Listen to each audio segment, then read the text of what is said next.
Shalom. Welcome. I'm Rabbi Scott with Beth Yeshua Messianic Synagogue in Fort Myers, Florida. Here to welcome you to our Torah study, which we do midweek from the comfort and from the relative delight of our home, as it were. Indeed, we're doing this from home. We started this during the COVID lockdown, and we're just continuing as we go. It's a delight to be with you. A couple announcements. Beth Yeshua Messianic Synagogue in Fort Myers is open for services on Shabbat, and we would encourage you to join us if you're looking for a place to fellowship. We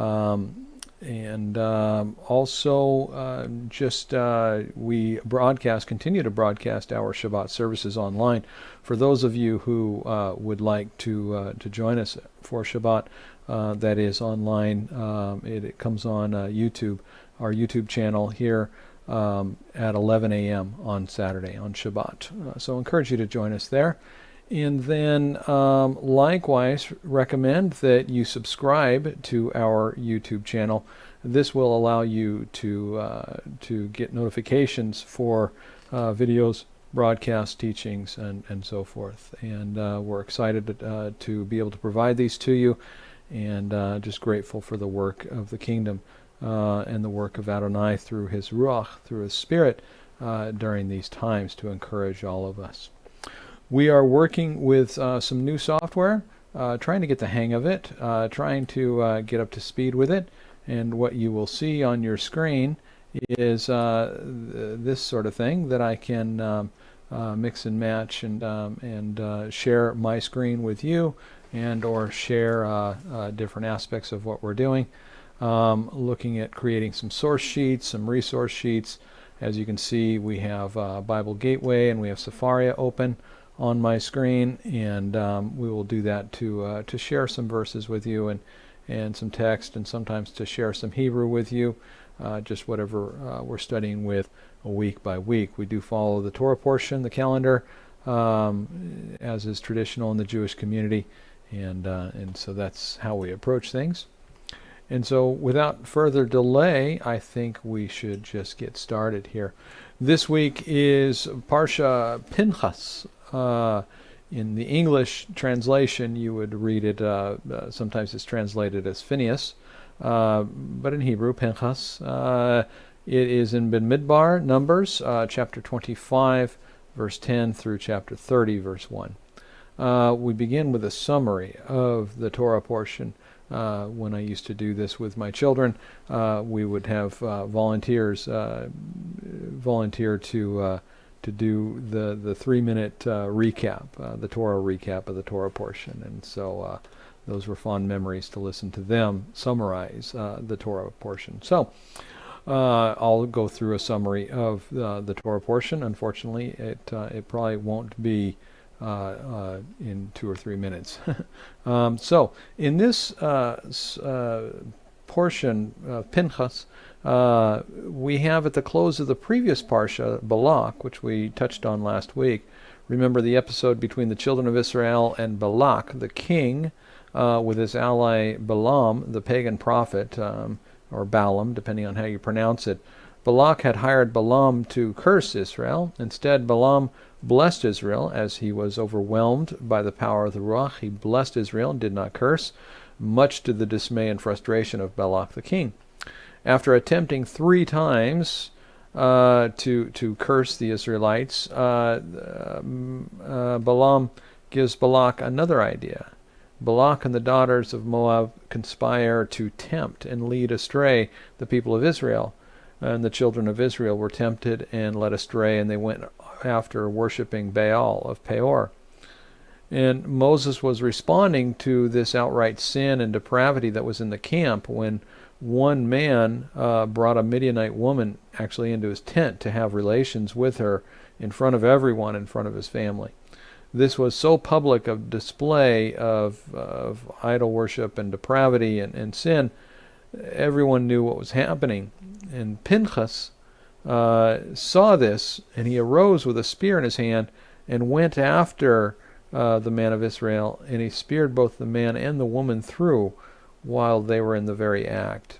And that's just the closing paragraphs of last week's Parsha. This week's Parsha begins with Adonai blessing Pinchas and his whole household because of his zeal for Adonai. And next in our summary, we have the census of the people. The end of the census, we have this statement that none of the adults who came out of Egypt were left alive, that they had all died in the wilderness except for Caleb and Joshua. Caleb the son of Jephunneh and Joshua the son of Nun. Caleb of the tribe of Judah and Joshua of the tribe of Ephraim. Judah and Joseph, Ephraim of Joseph, Judah and Joseph, the only clans represented by adults who came out of Egypt, who did not fall in faith at the incident of the spies who spied out the land. Next we have in chapter 27 an incident recorded as 5 daughters of Zelophehad of Manasseh. The father had died without producing a son, and no one was available to receive the inheritance, and no one was available to care for the daughters. The daughters came together and requested from Adonai, through Moses, they requested the property that would otherwise have been allocated to a brother, their brother, or a son of their father. And Moses brings this to Adonai, and Adonai agreed. In their plea, their plea of these daughters, they said their father was not one of those who perished in the rebellion of Korah. Once again, we have a comment about the rebellion of Korah, such a significant and profound event in the history of Israel at this time, that you would describe yourself and your family as whether or not you participated, whether or not your father participated in this rebellion. As they make their appeal before Adonai, they say this, that our father wasn't part of that rebellion. However, he did die for his faithlessness and his failure to enter the land of Canaan after it was spied out. Adonai clarifies how to provide for this family and for the family of any man who dies without heirs, and effectively it comes down to the nearest family member will inherit. And we have this comment that this is to be a legal statute. This is something that must be part of your civil code moving forward. Next, Adonai instructs Moses to commission Joshua. A portion of the Spirit that was laid upon Moses is to be given to Joshua to lead the people into Israel. Once again, we are reminded of Moses' failure at the wilderness of Zin after the death of Miriam, when Moses struck the rock instead of speaking to the rock.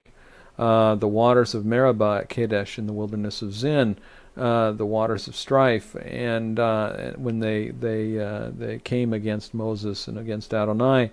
And we have just a reminder of this episode here. Next we have a review of the Moedim, the appointed times, but this summary includes something specific. This summary includes the burnt offerings, the food, as it were, that is given to Adonai as a burnt offering upon each of the Moedim, the appointed times. The appointed times in this calendar, in this list, include Shabbat and the Rosh Chodesh. Shabbat, of course, the Saturday, the 7th day, and of course Rosh Chodesh, the head of the month, the new moon. On the Feast of Sukkot, we have delineated here, described here, the Feast of Booths. We have these successive sacrifices. On the first day, 13 young bulls. We also have other sacrifices on those same days. The second day, we have, on the first day, we have 13 bulls. The second day we have 12 bulls. On the third day we have 11, 10, 9, 8. And on the 7th day we have 7 bulls that are sacrificed. In total we have 70 bulls that are sacrificed. These are atonement sacrifices. Why the 70 sacrifices? One interpretation of the 70 sacrifices goes back to the table of nations after the flood of Noah. Out of Noah's 3 sons were 70 descendants of Noah, which is the beginning of the nations, and we have what is called the Table of Nations. The beginning of the nations, a description of the nations of mankind. These 70 nations described here after the flood of Noah. And we have here these 70 sacrifices, one interpretation being 1 sacrifice for each of the 70 nations. The Feast of Booths The Feast of Sukkot being the great ingathering, the great harvest bringing in. And of course, inclusive of the harvest is the sacrifice for atonement for the nations, so that representatives of all nations can be brought in to eternity, into the communion that is provided for all time, which is represented by Sukkot, by the Feast of Booths, which some people call tabernacles. This concludes the summary for the Parsha this week. Probably not 3 minutes, but not too long. I want to go back this week and dig in a little bit and look at some things from one perspective. I want to look at things from the perspective of zeal. And we'll do this beginning in chapter 25, verse 10. It says this: Adonai spoke to Moses, saying, Phinehas, or Pinchas, son of Eleazar, son of Aaron, the Cohen, has turned away my anger from Bnei Israel, because he was very zealous for me among them, so that I did not put an end to Bnei Israel in my zeal. So now say, see, I am making with him a covenant of shalom, a covenant of peace. It will be for him and for his descendants after him a covenant of an everlasting priesthood, because he was zealous for his God and atoned for Bnei Israel. So a couple of promises here, a couple of assurances here. First of all, that you're always going to have a man, an everlasting priesthood. There are people walking the earth today, direct descendants of Pinchas, because Adonai has guaranteed it thus. These people of Adonai are an everlasting priesthood. My interpretation of that is that there is somebody who is a believer in Yeshua, because this is the priesthood. There is somebody who is a believer in salvation in Yeshua on the earth today, a direct descendant of Pinchas. This is a covenant of an everlasting priesthood, because he was zealous for his God and atoned for Bnei Israel. It says here that I am making with him a covenant of shalom, of peace, which begs some questions, because this is not an act of peace. Pinchas was not a peacemaker. He was violent in his defense of the honor of Adonai. It says that he has turned away my anger from Bnei Israel, because he was very zealous for me. Pinchas was very zealous for Adonai, so that I did not put an end to Bnei Israel, the children of Israel, in my zeal. So Pinchas had zeal, and it displaced or turned away the zeal and the anger of Adonai with his zeal. So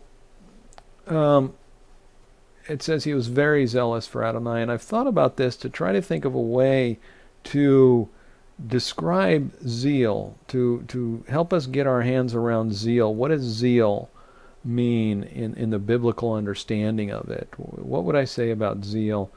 How would I describe it from the Torah? I think the first thing that I would say is that zeal is substitutionary. There is a substitutionary aspect to zeal in all of its iterations. Okay. At least from our perspective. Imagine if you were the coach of a football team. And imagine you're the coach of the football team, and the football team is losing badly. They were embarrassing themselves. They were embarrassing you. The assistant coaches, you've got a team of a few assistant coaches. They know that you're upset. The team knows that you're upset. And everybody knows that this is bad. And when we all get into the locker room, there's going to be something to be said. And everybody's expecting it. So the game is over. Everybody's downcast and very quiet in the locker room. And one of the assistant coaches calls out and says, "Everybody listen up." And the assistant coach proceeds to berate and chastise and call out everyone for their failure. He is indignant. The assistant coach is angry. He is passionate. He is fiery. He is demeaning and condescending. He is speaking on behalf of the coach, the head coach. He's speaking on your behalf, in effect. He's putting these players in their place. That's zeal. Now, let me ask you, what if he went too far? What if this assistant coach, in his reprimand and his discipline of these players, what if he was more angry than you were? What if he did some damage? What if he pulled the quarterback and benched the quarterback? You're on the bench for 3 weeks. And he told the kicker he's no longer on the team. And he fired the water boy. I don't know. Do you see, with some of you who don't follow sports, don't have the slightest idea of what I'm talking about, and I understand that. That's okay. But do you see what I'm working with here? It's that, what if the person who is acting in zeal goes too far? What if the person who's acting in zeal takes it too seriously? All right, so let's change it up a little bit. For those of you who don't follow sports, maybe this will work a little better for you. Imagine if you were in a stage production, a play, a theater. It's a dress rehearsal, and everyone is forgetting their lines. Everyone is missing their cues. The props are lost. The curtains are falling down. The sets are breaking. And the actors and actresses all seem to have forgotten how to act. Everyone knows the director is very unhappy. And at the end of it, the male lead steps up and begins to yell at everyone, to berate and chastise everyone. Do you see how that's zeal? Zeal on behalf of the director. It's a kind of substitution. It's a kind of adopting the cause of another. Zeal for the things of Adonai is adopting the cause of the things of Adonai as your own. The sages compare the zeal of Pinchas with the zeal of Eliyahu. Eliyahu is Elijah. In the Hebrew we say it Eliyahu. In the English translations, everywhere you see it as Elijah. 1 Kings chapter 17, verse 1, and we have this. Now Elijah the Tishbite, in the Hebrew Eliyahu HaTishbi, one of the settlers of Gilad, said to Ahab, As Adonai, God of Israel, lives, before whom I stand, there shall be no dew or rain these years except at my word. Eliyahu Hanavi, the prophet of Tishbi. Tishbi was on the edge of the wilderness. The people of Tishbi were rugged, hard. They were tough. They chewed nails for breakfast, and they wore clothes of barbed wire, or something like that. They were an outdoor kind of rugged people. Eliyahu is described as covered in hair, wearing a leather girdle. Notice that he appears out of nowhere. We've got no preface or preamble for Eliyahu. He appears out of nowhere and says this, As Adonai lives, Adonai the God of Israel lives, before whom I stand, there will be no water except at my word. Do you see the zeal of Eliyahu? Now this is during the reign of Ahab and Jezebel, Ahav and Yitzavel. This couple, Ahab and Jezebel, are as evil as they come in the annals of the evil kings of Israel and Judah. They are in the top echelon of bad kings. So it's an appropriate thing. There's certainly nothing misplaced or wrong about the judgment here. But do you see the context? Do you see the sense of the text here? Eliyahu the Tishbite, one of the settlers of Gilad, says to Ahab, As Adonai the God of Israel lives, before whom I stand. There's a sense of like, this is the one that I stand before. I am his emissary. I am his representative. I speak. There will be no dew or rain these years except by my word. There's almost a sense of Eliyahu acting on his own. Directly following this in the text, we have Adonai speaks to Eliyahu and sends him away, saying the ravens will feed you at the wadi. And so he goes and the ravens bring him food twice a day at the wadi. And that suffices for a little while. And then we have this. Let me just bring it over here on my screen. And then we have this. A widow is brought to care for him. and he is sent to a widow. A widow's going to care for him. And this widow is all the way up in Sidon, Zarephath of Sidon. Sidon is in the far northwest corner of Asher. It's the northern territory of Israel. It's the far northwest corner along the sea. He's going into hiding. Adonai says to him and says, "Arise, go to Zarephath of Sidon and stay there. I have just commanded a widow there to provide for you." So we have that, and he goes to Zarephath, and he stays with the widow. And then after this, the next chapter, 1 Kings chapter 18, we've got this Eliyahu. It was after many days that the word of Adonai came to Elijah in the 3rd year. So after 3 years of this major drought, Adonai finally says to Elijah, "Go and show yourself to Ahab." But we have this, and the next line, of course, the famine was severe. So we have this thing where Elijah is making this declaration: there's not going to be rain on the land except at my word. And immediately Adonai sends Elijah into hiding. And then finally Adonai comes to Elijah and says, "Go and show yourself. I will send rain on the land." And so Elijah goes to send himself. There goes to show himself to Ahab. Here's my reading of it. The sense that you can get from the text, an honest reading of the text, is that Elijah was almost acting on his own. One of the possibilities here is that Elijah was representing or over-representing.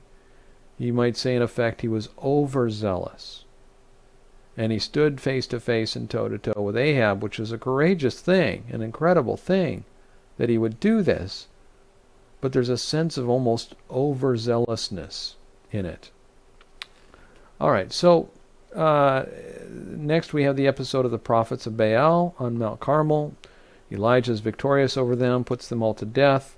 Then the rain comes, and we have this. We see that Eliyahu, Elijah, is threatened by Jezebel, the wife of the king Ahab. 1 Kings chapter 19. Ahab told Jezebel all that Elijah had done, how he had slain all the prophets with the sword. Jezebel sends a messenger to Elijah, saying, "So let the gods do to me, and worse, if by this time tomorrow I don't make your life like the life of one of them." In other words, may the gods kill me if I don't kill you. Frightened, the text says, verse 3 of chapter 19, frightened, he got up and ran for his life. This powerful, zealous man of Adonai, this prophet who stood up face to face against Ahab and Jezebel, who declared there was no rain, and there was none for 3 years, is frightened and running for his life. He leaves his servant at the edge of the wilderness, and he goes an additional day's journey into the wilderness and lays down to die under a bush. He sleeps, an angel brings him food, wakes, he eats, he sleeps, he wakes, he eats, and then he travels for 40 days without food, possibly without drink, till he finally arrives at Mount Horeb, the mountain of God, which is called Mount Sinai. And he spends the night in a cave, it says. It could be, it could well have been the cleft, the cave. The word of Adonai came to him there in that cave. Remember when Moses said to Adonai, "Now show me your glory," and Adonai put him in a cleft of the rock. And so here we have Elijah in the cave of the rock on the same mountain. And Adonai says to him, "Elijah, what are you doing here?" And we have this line from Elijah in response, verse 10. "I have been very zealous for Adonai's V'ot," he says. "The children of Israel have forsaken your covenant, torn down your altars, and slain your prophets with the sword, and I alone am left. They are seeking my life to take it." Adonai brings him outside, and Elijah stands there as Adonai is passing by. And we have this at the cave. He says, "Come and stand on the mountain before Adonai." Behold, Adonai was passing by, and a great and mighty wind was tearing at the mountains and shattering the cliffs before Adonai. But Adonai was not in the wind. After the wind there was an earthquake, but Adonai was not in the earthquake. After the earthquake was a fire, but Adonai was not in the fire. And after the fire there was a soft whisper of a voice. As soon as Elijah heard it, he wrapped his face in his mantle, went out, and stood at the entrance of the cave. Then all of a sudden a voice addressed him and said, "What are you doing here, Elijah?" Remember, this is the second time. Adonai came to him in the cave and said, "What are you doing here?" And Elijah answers him, and then Adonai reveals himself in this still voice, and Elijah hears it and comes out, and all of a sudden the voice addressed him. So the voice is saying something. We don't know what the voice is saying. I believe it was Adonai speaking the same way that Adonai spoke and declared himself before Moses, that in this context again we have Adonai declaring himself. But how is he declaring himself? He's declaring himself in this soft whisper of a voice. As soon as Elijah hears it, he wraps his face and goes out and stands at the entrance to the cave. If you're following along, we're in 1 Kings chapter 19. Then all of a sudden a voice addressed him. So we have this where Adonai is speaking, the Lord, perhaps, speaking of himself the same way that he spoke of Moses, or spoke to Moses, and then all of a sudden the voice addresses Elijah with, again, this, for the second time, this query, "What are you doing here, Elijah? Why are you here? What are you doing here?" Elijah answers him. The first time Elijah answers him, verse 10, says this, "I have been very zealous for Adonai Tzvaot," he says, "for the children of Israel have forsaken your covenant, torn down your altars, and slain your prophets with the sword, and I alone am left. They are seeking my life to take it." True statements all the way around. Adonai reveals himself in the still small whisper, and then the voice says again, "What are you doing here, Elijah?" And Elijah has a chance to answer. And look at the way that Elijah answers. It's a repeat. "I have been very zealous for Adonai Tzvaot," he says. "For the children of Israel have forsaken your covenant, torn down your altars, and slain your prophets with a sword, and I alone am left. They are seeking to take my life." If Adonai were to ask me a question, and I were to answer that question, and then if Adonai were to ask me the same question a bare moment later, how should I answer Adonai? I think that I would think very carefully about my answer. I think that I'd be very cautious about my answer, that perhaps there's something that I missed.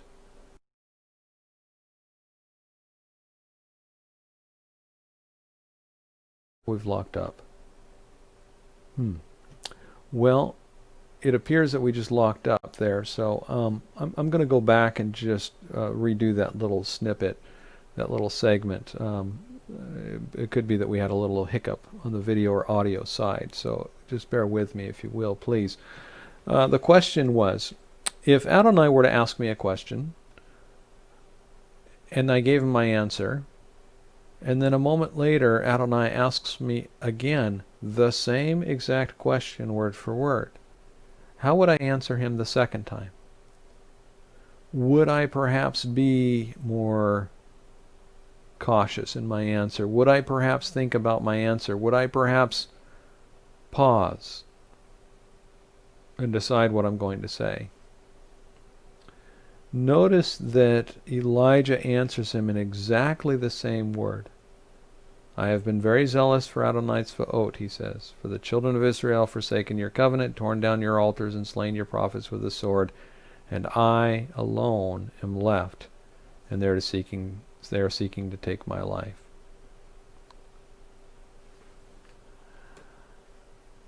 This is one way that you could read it. And this is my reading, and we don't have punctuation or inflection. We don't have a recording, so we don't know for sure. So you have to take this as just my reading of it, my opinion of it. But one of the things that I'm seeing here is a polarity, and this is the essence of zealousness and zealotry. The zealous person decides to adopt the cause of somebody else, But that always comes with a risk, and the risk is getting it wrong. The risk is going too far. The risk is making it more about you than about them. The risk is becoming more about your cause than the original cause. And it could be read this way. Adonai says to Elijah the first time, "What are you doing here, Elijah?" And Elijah says, "I have been very zealous for Adonai Tzvaot. For the children of Israel have forsaken your covenant, torn down your altars, and slain your prophets with the sword. And I alone am left, and they're seeking my life to take it." And then we have the mighty wind tearing at the mountains, shattering the cliffs.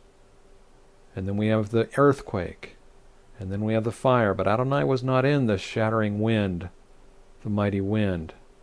Adonai was not in the fire, and he was not in the earthquake. There was a soft whisper of a voice. Adonai was in the soft whisper of a voice. And then again, Adonai addresses Elijah, and this is my reading of the text. This time, Elijah says it this way: "I have been very zealous for Adonai Tzvaot. For the children of Israel forsaken your covenant, torn down your altars, and slain your prophets. And I alone am left, and they are seeking to take my life." Because here's what happens, is the mighty wind, the shattering cliffs, the fire and the earthquake, these huge, violent, judgmental forces of nature, these violent forces of nature, but Adonai was not in the violence. He was in the still voice. When Elijah went toe-to-toe with Ahab and said, "It will not rain except at my word," that was a very violent reaction. We see in the text, I'll just go back to that real quick.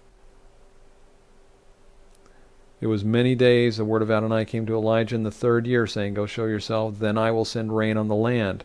So Elijah went to show himself to Ahab." This is chapter 18, verse 2. "Now the famine was severe in Samaria."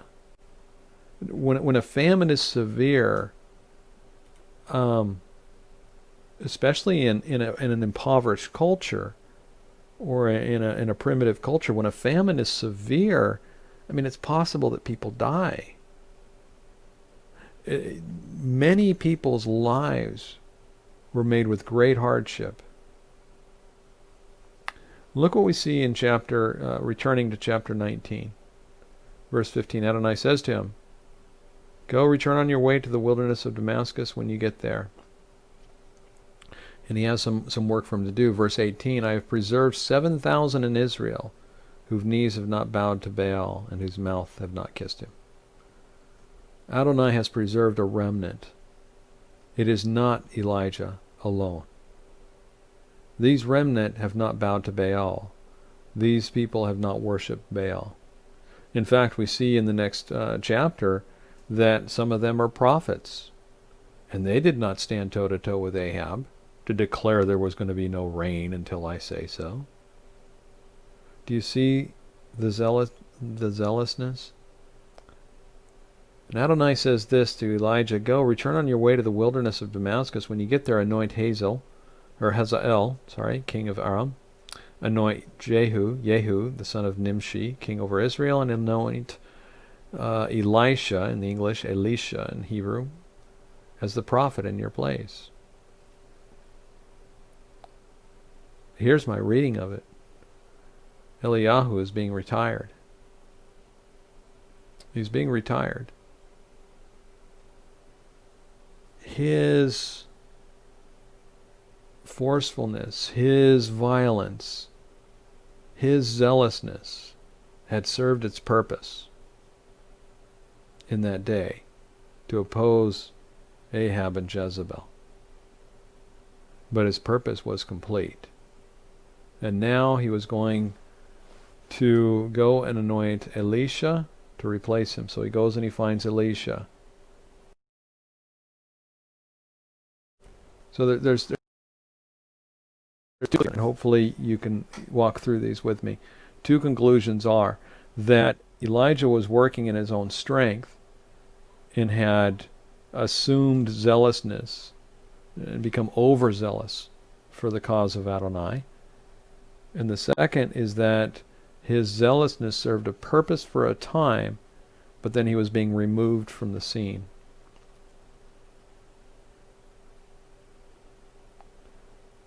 He was defending the honor of Adonai, declaring the judgments of God upon the leaders and the people of that time. But it's almost a sense in which he had served his purpose. The sages connect Elijah and Moses. Remember Moses coming down from the mountain.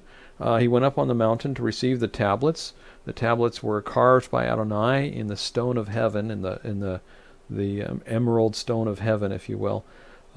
He's coming down from the mountain. He's got the stone tablets Adonai has given him.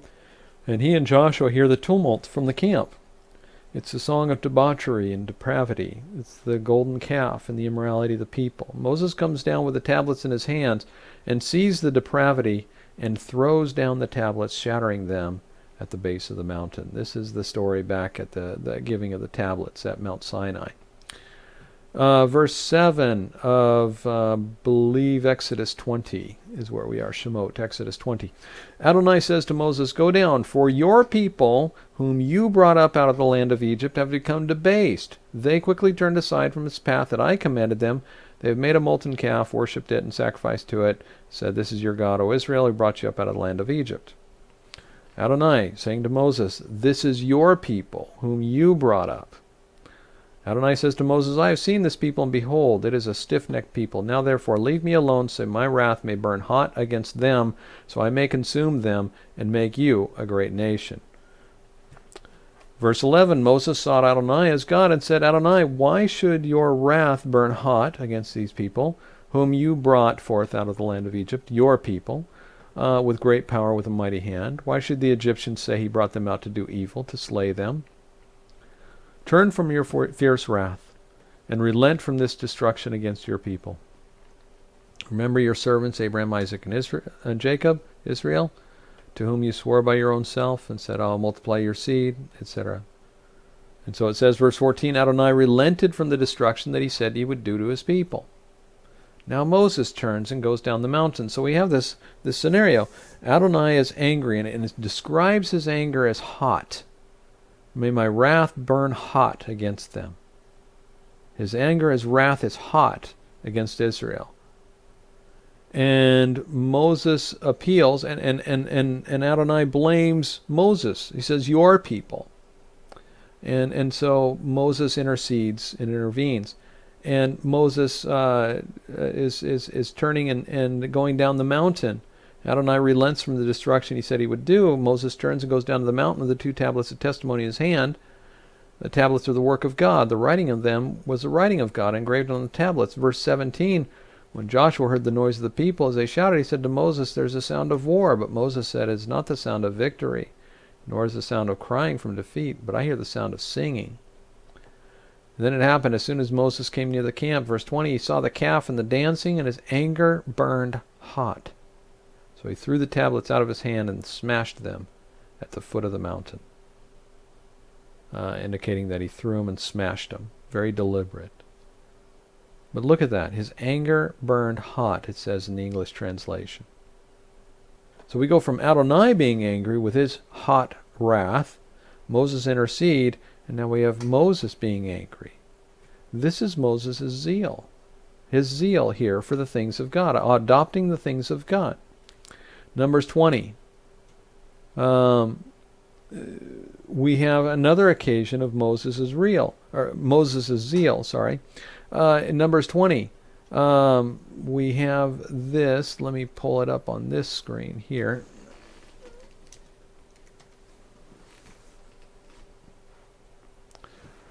This is in the wilderness of Zin. This is after the death of Miriam, and immediately Miriam dies and there's no water.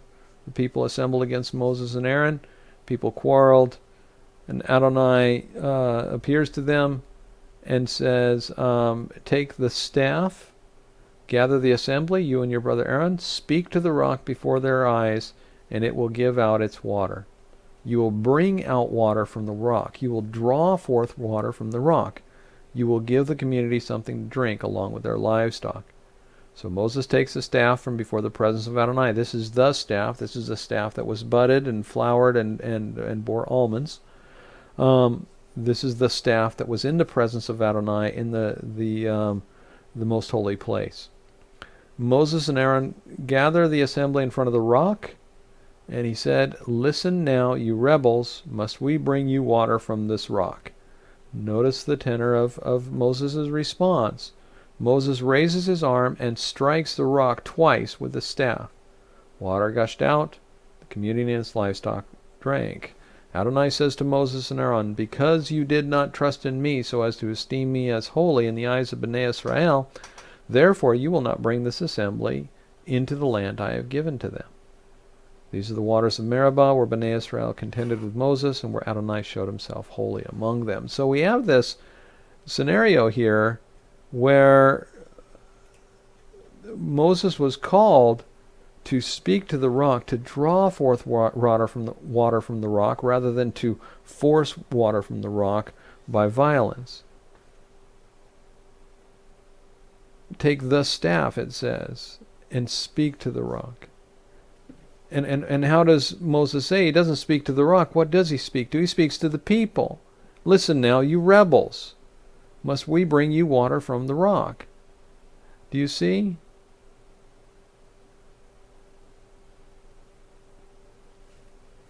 It is Moses adopting the zeal of Adonai. It's Moses adopting the anger of Adonai. Adopting the cause of Adonai, being overzealous for the honor of Adonai. And for this event, Moses was not allowed to lead them into Canaan. Another would take his place. Joshua would receive some of his spirit. So we have Moses retired. He still led them, but he led them up into the entrance of the land, and then he was retired. In fact, we have mention of this in the current Parsha, where Moses is taken up on the mountain, and Joshua receives some of his spirit. Likewise,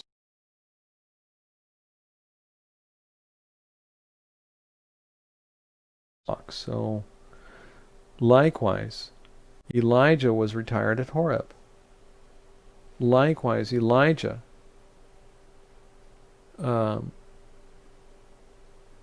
was suspended, as it were, in the work of Adonai in that time. Moses was not allowed to bring them into Canaan, was not allowed to lead them in victory over the enemies of God. Elijah was not allowed to continue. The sages believe that in the last day, Elijah will reappear as a forerunner before the coming of Yeshua, the coming of Mashiach. In the Revelation, we have the two witnesses. Many scholars believe the two witnesses are Moses and Elijah. And we see here how Moses and Elijah's story is very similar, how they were both set up to be victorious over the enemies of God. But for similar reasons, because of overzealousness, and one reading of it isn't so much overzealousness to the point of sin, but overzealousness to the point of it just being inappropriate. It's one way to read this is that not so much that their overzealousness was sin, but that their overzealousness was inopportune or inappropriate for the time. You see, when Adonai was up there on the mountain with Elijah, and the wind, the great and mighty powerful wind, tore at the mountainside, and then the earthquake and the fire, and then the still small voice. And Adonai was in the still small voice. Yet we know a day is coming when it will not be a still small voice that is the expression of judgment and the wrath of Adonai upon mankind and upon the earth. It will be the great and mighty and the terrible day of the Lord. It will be the wrath, the fire, and the earthquake. We know that day is coming, when that will be the voice of Adonai, if you will. And we know that when it comes to the revelation in the end time, when the end of days comes, that there will be two witnesses. And I believe they will be Moses and Elijah, based on our text here this week. So here we have some examples of zeal. We return to the narrative of Elisha. Elijah declared a drought, a withholding of water. We have this that Elisha is going to go on and become. Let's go ahead and go to that in the First Kings narrative, and we see that let me pull it up here.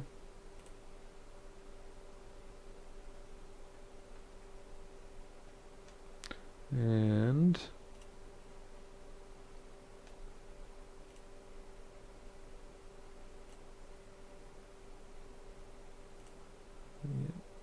so actually 2 Kings chapter 3.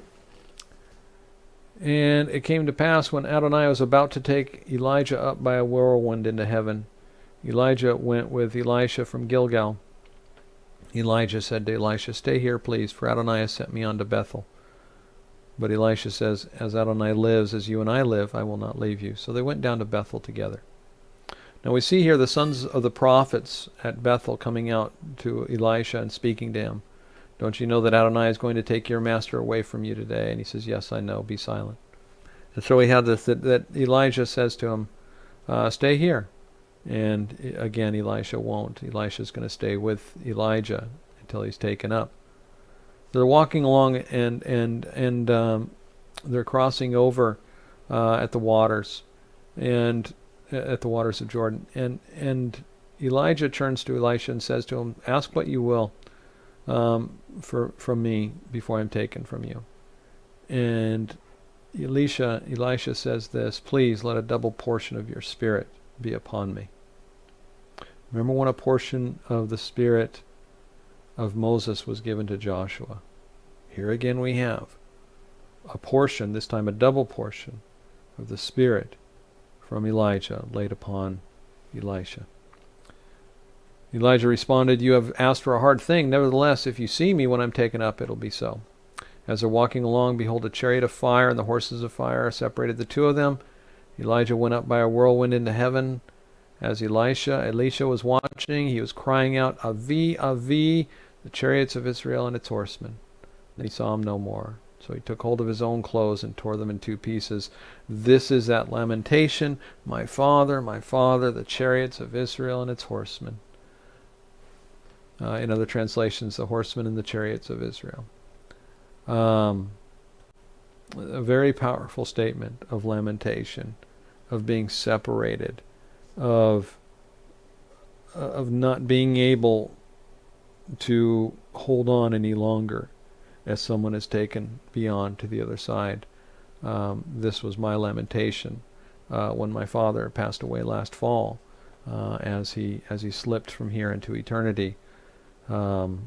I said this, my father, the chariots and the horsemen of Israel. And then he saw him no more. The mantle of Elijah that fell off of him, of Eliyahu fell off of him, and he stood by the bank of the Jordan, and he took the mantle of Eliyahu, he strikes the waters, and he says, "Where is Adonai, the God of Eliyahu?"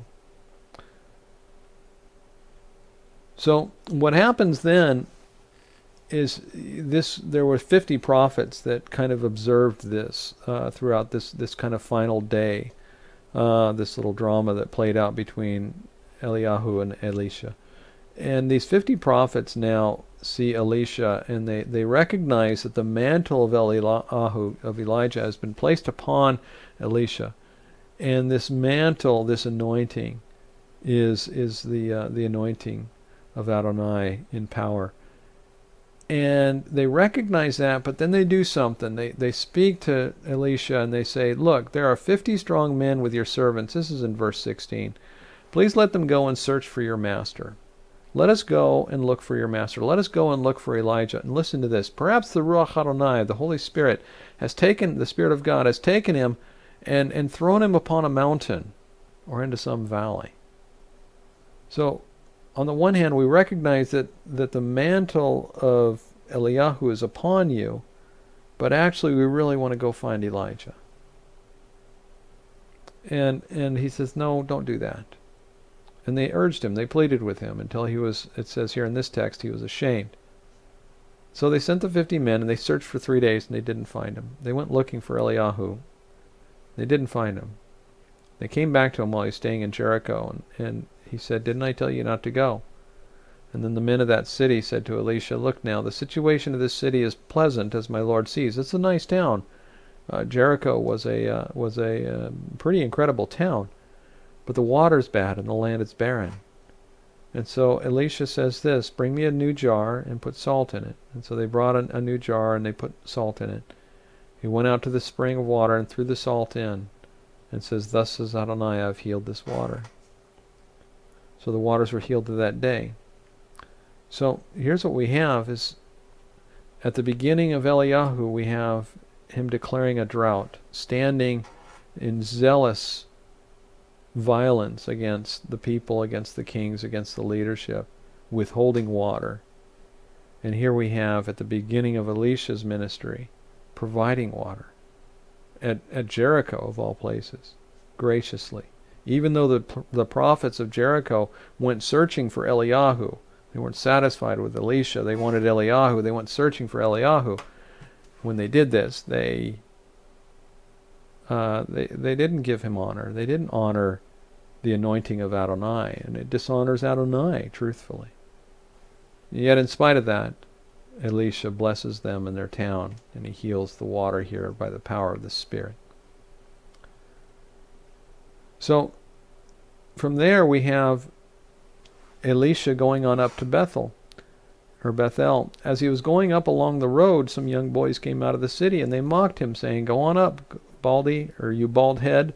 Go on up, you bald head." So he turns around and he looks at them and he curses them in the name of Adonai. Then 2 she-bears come out of the woods and mauled 42 of the boys. From there he went on to Mount Carmel, and from there he returned to Samaria. All right, so that's a crazy story. These boys come out of the city and they mock him and they insult him, saying, "Go on up, bald head, go on up, bald head." And then Elisha curses the boys in the name of Adonai, and 2 she-bears come out of the woods and maul them. What could possibly be happening here? Some of the sages write that there were no woods there. So there was 2 miracles here. There was the miracle of the woods and the miracle of the bears. Either way, it's a miracle. One reading of the text has the children making a lewd insult to Elisha. Remember when Lot went down to Sodom and Sodom and Gomorrah. Remember when Lot went down to Sodom and Gomorrah? And then the angels of Adonai came, and Lot wouldn't let them stay in the square. Lot brought them into his home, said, "You must come into my home and stay there. It's not safe for you in the square." And so all the men of the city, and it says the old and the young, came to the door and said, "Bring them out so we can have relations with them." In times of great depravity, we see these deviants and aberrant and evil behaviors even expressed out of the mouths of children. And that's what you have here. One reading of the text is the children are making a lewd insult to Elisha, encouraging him to go on up to Bethel, which was one of the locations of temple prostitutes of Baal worship. So you can interpret that how you like, but it does give some context for the severe judgment against the young boys, that perhaps what was happening here is that they were making an insult, that he go up to have a dalliance with the temple prostitutes. That is one possibility. It does give us some understanding, perhaps. But we have examples of zeal, the zeal of Elisha in defending the honor of Adonai, in cursing these boys. Bethel was supposed to be a center of worship and a center of prophecy. and for it to be used for anything other than that is just the judgment of Adonai should come upon that place. The two she-bears coming out of the woods is the nature of Adonai using the natural elements to bring his violent judgment. It is interesting that the bears mauled the boys. Perhaps that'll rattle the people to their senses and cause them to rethink what's happening here. That's the judgment of Adonai. In any case, I wanted to give you some sampling of zeal from the Torah, and of course segueing into these stories of Eliyahu and Elisha. When we think of zeal, we also think of other characters in the Brit Chadashah, especially one comparison, an easy comparison is the nature of Yochanan the Immerser, who's known as John the Baptist. Remember, it said that he lived in the desert and he wore goat skin and ate locusts and wild honey. He was again a shocking kind of man, startling, and was used by Adonai to bring a judgment and to rattle people in his zeal. Yeshua, of course, very zealous. In Yochanan chapter 2, we have this, that he says that the Jewish feast of Passover was near, and so Yeshua went up to Jerusalem to keep the Passover. In the temple he found the merchants selling oxen and sheep and doves, also the money changers sitting there. Then he made a whip of cords and drove them all out of the temple, both the sheep and the oxen. He dumped out the coins of the money changers, overturned their tables. To those selling doves he said, "Get these things out of here, stop making my Father's house a marketplace." His disciples remembered that it is written, "Zeal for your house will consume me." Parallel passage, Mark 11, likewise, Luke 19, we have the same. This reference of zeal for my Father's house will consume me, the author, Yochanan, John, connects that back to Psalm 69, where we have, let me pull this up real quick.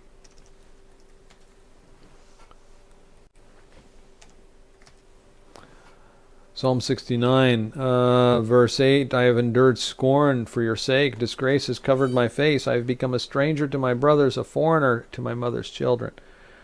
For zeal for your house has consumed me. The insults of those who insulted you have fallen on me." Remember the story of Elisha, the insults that fell on him. The insults of those who insulted you have fallen on me when I wept and fasted. That became a reproach to me. When I put on sackcloth, I became a joke to them. See those who sit at the gate chattering about me. I am the song of the drunkards. But as for me, my prayer to you, Adonai, is for a time of favor. O God, in your great love, answer me with the truth of your salvation. And again we have this, I am afflicted and pained, verse 30, "Let your salvation, O God, set me on high. I will praise God's name with a song and magnify him with praise."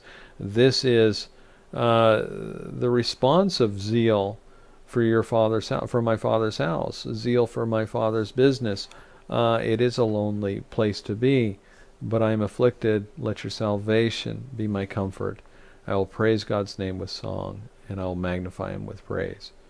Also, we have an example of zeal in the text of, let's look at, if you will, Luke 22.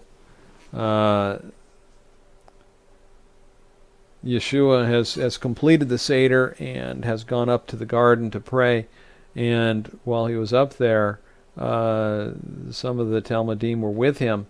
And while he was speaking, suddenly a crowd came for Judas, one of the 12, had betrayed him, and came and approached him to kiss him. But Yeshua says, "With a kiss you betray me." Verse 49, when those around him saw what was going to happen, they said to him, "Master, shall we strike with a sword?"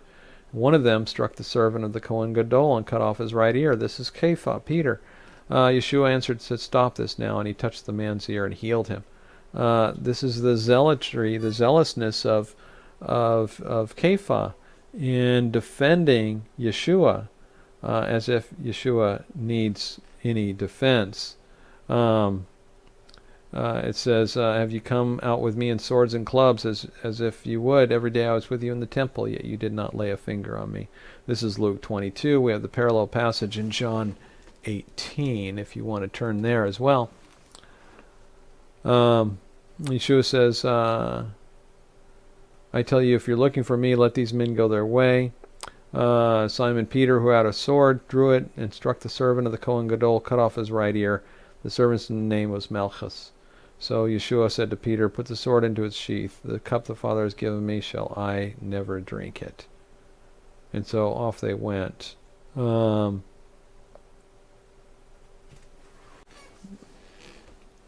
Again, an example of misplaced zealousness, where Peter was overzealous for the things of Adonai. But if we fast forward a little bit in the life of Peter, go ahead into Acts 4, and we have this. At the end of Acts 4, verse 36, Joseph, called Barnabas by the emissaries, which is translated son of encouragement, was a Levite, a native of Cyprus, sold a field that he owned and brought the money and laid it at the feet of the emissaries. Pretty straightforward thing. He had a gift. He sold a field and brought it and laid it at the feet of the emissaries, the Talmudim. Next chapter, we have this. On the other hand, a man named Ananias, together with his wife Sapphira, sold a property, and he kept back some of the proceeds with his wife's full knowledge, and brought part of it and set it at the feet of the emissaries. Peter says to him, "Ananias, why has Satan filled your heart to lie to the Ruach HaKodesh and keep back part of the proceeds of the land? While it remained unsold, it was your own, wasn't it? And after it was sold, wasn't it all at your disposal? How did this deed get into your heart? You haven't lied to men, but to God." As soon as he heard these words, Ananias fell down and died. Great fear came upon all who heard about it. The young men got up, wrapped him in a shroud, and carried him out and buried him. After an interval of about 3 hours, his wife came in, not knowing what had happened. Peter responded to her, "Tell me, if you sold the land for this much?" She said, "Yes, for that much." Then Peter said to her, "How did you agree to test the Ruach? Look, the feet of those who buried your husband are at the door. They will carry you out too." Immediately she fell down at his feet and died. When the young men came back in, they found her dead and carried her out too and buried her beside her husband. And great fear came over the whole community and all who heard these things. Here we have zeal, but it's expressed differently. Do you see that Peter is in the context of the Ruach here?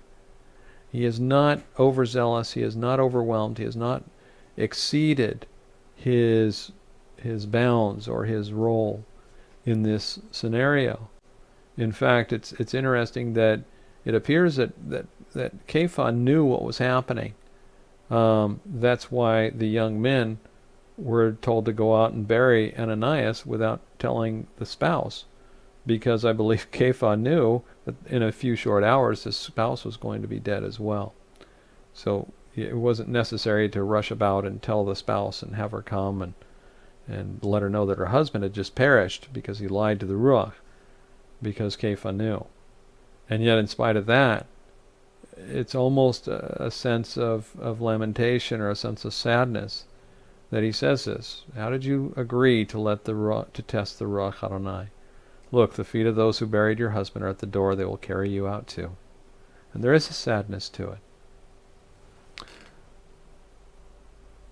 What I offer you there is growth in zealousness from a couple incidents in the life of Kepha and the life of Peter in the narrative that we have.